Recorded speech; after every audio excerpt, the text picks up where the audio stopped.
A diversificação é um dos princípios fundamentais para quem investe o seu dinheiro. Por isso, no mais recente episódio do podcast Money Bar, vou partilhar consigo 5 dicas essenciais para diversificar os seus investimentos. Olá, o meu nome é Bárbara Barroso, sou especialista em educação financeira e finanças pessoais e sejam bem-vindos ao Money Bar. Money! Here we go! The dollar is our God. Olá, meus amigos, como é que vocês estão? Espero que estejam todos bem, de boa saúde. Hoje vamos aqui falar de investimento, um tema super importante, mas não posso deixar de vos dizer, tenho de vos dizer que vocês não imaginam as coisas incríveis que vão acontecer no próximo dia 30 de Abril no Investidor em Ação. E meus amigos, eu estou tão entusiasmada. Claro que eu tenho aqui a vantagem de saber tudo o que estamos a preparar, de inclusivamente já ter visto algumas apresentações de alguns oradores e de saber as várias surpresas. E meus amigos, vai ser épico. Para quem não sabe do que eu estou a falar do Investidor em Ação, que vai ser a maior aula de finanças pessoais alguma vez realizada em Portugal, um programa presencial, uma verdadeira imersão, onde vamos reunir vários oradores de diversas áreas. Vamos falar de ETFs, PPRs, criptomoedas, imobiliário, empreendedorismo e muito mais, num dia inteiro de pura imersão, de conhecimento, partilha, networking. E se está efetivamente comprometido, se está efetivamente comprometida com o seu sucesso, então não vai querer perder. Neste evento iremos, meus amigos, separar entre quem só fala e de quem faz, de quem entra em ação. Portanto, se quer resultados diferentes, tem de fazer diferente, tem de entrar em ação e podem aproveitar para se juntarem com familiares, amigos, colegas de trabalho e virem então partilhar este dia único. Já sabe, espero por si, dia 30 de Abril, na Sala TES do Altice Arena. Vou deixar, como sempre, o link na descrição para garantir o seu lugar neste dia único. Ora bem, voltando aqui ao nosso tema de hoje, diversificação, e tanto que dava para falar, dava para fazer assim vários episódios sobre este tema, e a altura não poderia ser melhor, até pela analogia que muitas vezes faz. Há aqui uma expressão nos mercados, nomeadamente quando falamos de diversificação e da sua importância, que é a expressão não meter os ovos todos no mesmo cesto. Isto aqui, eu quando falo nisto, remeto-me para a Páscoa, não é? Na Páscoa temos aqui os ovos, não é? Os ovos a representar e a remeter-nos muito para este universo da Páscoa, e quando nós falamos da importância da diversificação, nós estamos a usar e a recorrer muitas vezes a esta analogia para ilustrar a importância então de não termos os ovos todos no mesmo cesto. Porquê? Porque quando temos os ovos todos no mesmo cesto, o que é que acontece? Se houver algum problema, se de repente o cesto cair, o que é que acontece aos ovos? Partem-se todos, ou a grande maioria. Se nós tivermos os nossos ovos distribuídos por diferentes cestos, e já vou explicar aqui o que é que seriam os cestos, significa que mesmo que um cesto se parta, nós ainda temos ovos nos outros cestos. E por isso agora vou dar-vos aqui e vou partilhar 5 dicas essenciais para quem quer diversificar os seus investimentos, para quem quer diversificar a sua carteira de investimento, o seu portfólio, e que são muito importantes. Começando aqui pela primeira. Então a primeira dica é: nem só de ações e obrigações vive um portfólio. E o que é que eu quero dizer com isto? Durante muito tempo e muitas décadas, e tem sido assim de forma recorrente, muitos gestores, até profissionais de fundos de investimento, têm utilizado estas duas classes de ativos para diversificar os portfólios. E há pouco eu estava a falar a questão aqui dos ovos, e vamos imaginar que as cestas são diferentes classes de ativos e já vou mencionar aqui algumas delas, e que os ovos é o nosso dinheiro. Portanto, nós pomos os nossos ovos, pomos o nosso dinheiro em diferentes classes de ativos.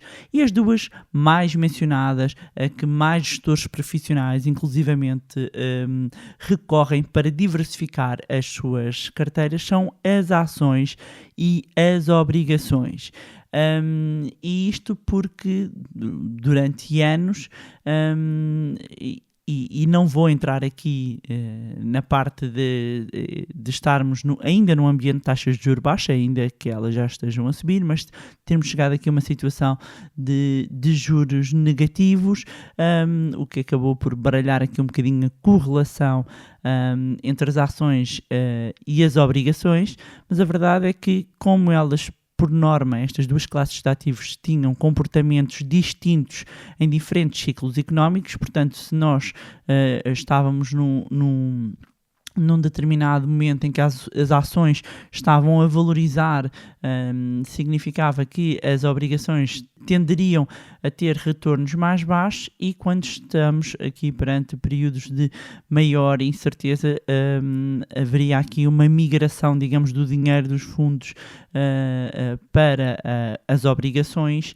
e aqui a um sair das ações. Claro que, como eu estava a dizer aqui, a parte de termos juros negativos veio baralhar aqui um bocadinho, mas é importante perceber aqui que não é impossível, e até se pode tornar frequente, quando a carteira não está bem diversificada, de que certas classes de ativos, ou mesmo setores ou indústrias específicas, que em determinados momentos, que com determinadas valorizações, de repente passem a representar um maior peso no portfólio, e tanto portfólio como carteira de investimento quer exatamente dizer a mesma coisa, são simplesmente formas, nomenclaturas diferentes para ilustrar a mesma coisa.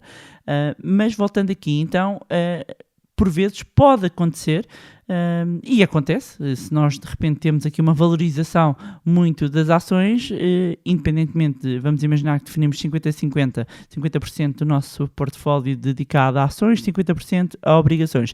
Se nós tivermos aqui um disparar das ações, a determinada altura nós ficamos com uma maior exposição a ações. Se dentro das ações nós temos tudo alocado a um determinado tipo ou um determinado setor, vamos imaginar que só tínhamos maioritariamente ações tecnológicas, significa que esta carteira não está diversificada. É uma carteira que tem uma exposição grande a uma classe de ativo e a um setor em específico. E é importante considerar outras classes de ativos. Claro que dentro das ações nós temos ações em diferentes geografias, em diferentes setores, mesmo dentro da classe das obrigações nós temos diferentes tipos de obrigações com diferentes níveis de risco, mas além destas duas classes de ativos nós podemos considerar imobiliário, podemos considerar matérias-primas, e dentro das matérias-primas temos os metais, temos as matérias-primas agrícolas, temos mesmo as criptomoedas, ou seja, e dizer, vai sempre depender do perfil de investidor, do horizonte temporal, mas são classes de ativos que pode considerar para montar de um portfólio diversificado, ou seja, ir além das duas maiores e mais frequentemente referidas classes de ativos, ações e obrigações. Portanto, há mais vida além disso. O segundo ponto e a segunda dica é poder usar os ETFs como forma de diversificação. Os ETFs são Exchange Trade Funds e para quem não sabe o que é, há aqui também episódios no podcast Money Bar dedicados a este tema. Para quem quiser também aprofundar no meu livro Ponha o Seu Dinheiro a Trabalhar para Si, também vou um bocadinho mais além a explicar sobre os ETFs, mas são uma ótima maneira de construir um portfólio diversificado a baixo custo. E imaginando, por exemplo, um ETF, e agora aqui a parte do parênteses e o disclaimer, de que nada do que eu estou aqui a partilhar constitui qualquer recomendação de investimento, é simplesmente informação e partilha de literacia e de educação financeira que permita a cada um que esteja a ouvir tomar melhores decisões sobre a sua vida financeira. Fim de disclaimer. Voltando aqui aos ETFs. A compra de ETFs, por exemplo, que segue um grande índice e pode ser um S&P 500, pode ser um DAX, o S&P 500 que agrega as maiores empresas norte-americanas, um DAX que agrega as maiores empresas alemãs, o que for. Ou seja, permite aqui eu ter acesso a uma carteira de títulos com um custo mais baixo, porque eu, para deter todas essas ações, imaginando no caso do S&P 500, de ter quase 500 ações, eu teria de investir muito dinheiro, eu teria de despender um grande investimento, ainda por cima ponderá-lo da maneira igual.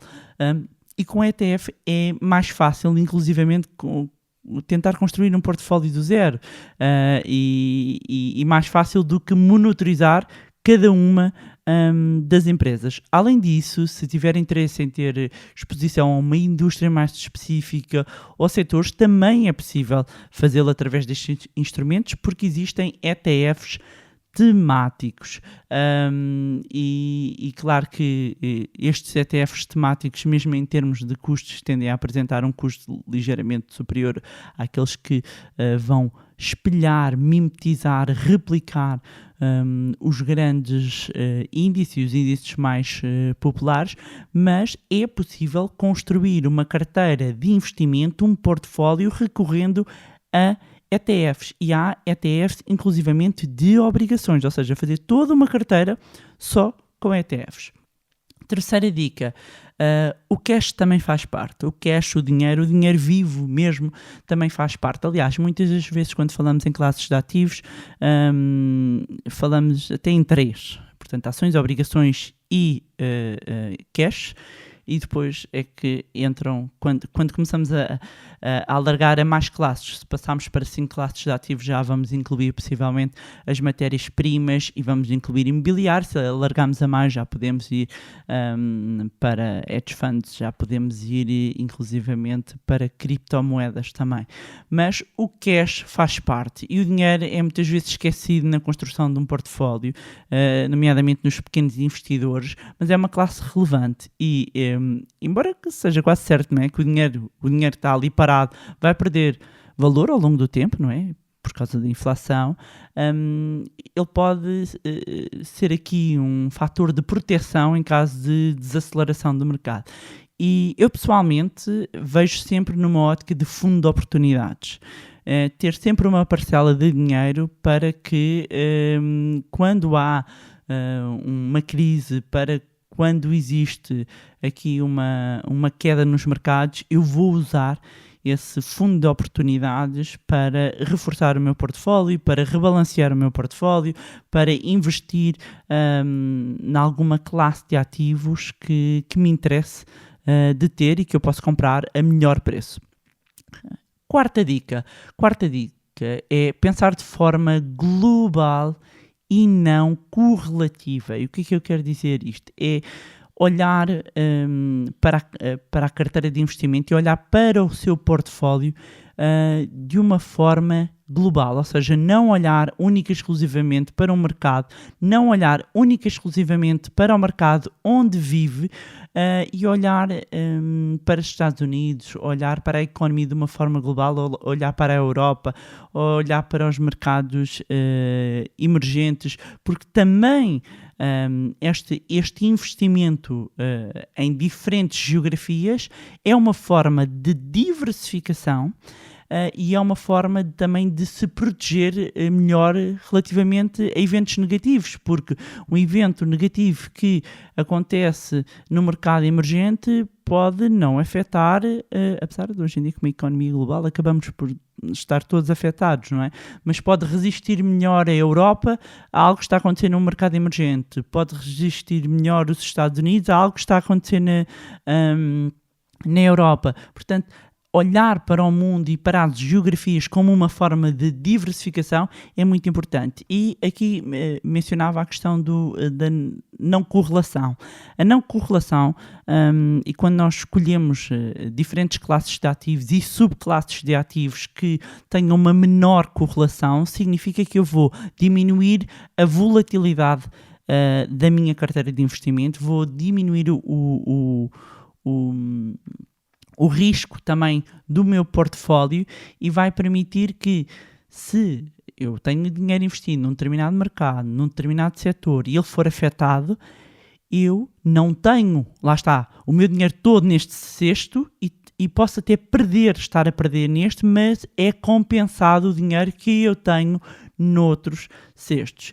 E quando estamos em períodos economicamente mais difíceis, pode parecer difícil também, passa a redundância, pode parecer desafiante não ter aqui ativos correlacionados, mas a diversificação ainda vai servir o seu propósito, porque vai permitir proteger e protegê-lo inclusivamente relativamente a eventos aleatórios. Quinto ponto, rebalancear vai ajudá-la a manter o foco e a manter a sua estratégia. É natural, como eu há pouco estava a dizer, que com a valorização e com o desempenho de determinados investimentos, nós passamos a ter determinadas classes de ativos, de determinados investimentos que passem a ter uma ponderação maior e a representar uma parte mais considerável do portfólio total. E é normal que as classes que têm desempenho pior vão diminuir. Vamos imaginar, há pouco estava a falar 50-50, ações e obrigações, claro, incluir outras classes, mas ações e obrigações. Se de repente eu tenho as ações aqui a dispararem em termos de performance, o que vai acontecer é que a determinada altura já posso ter as ações a representarem não 50, mas 60, 70 ou mais do meu portfólio. E eu aqui já tenho um tipo de risco global da carteira diferente. É completamente diferente eu ter uma ponderação 70-30 de 50-50.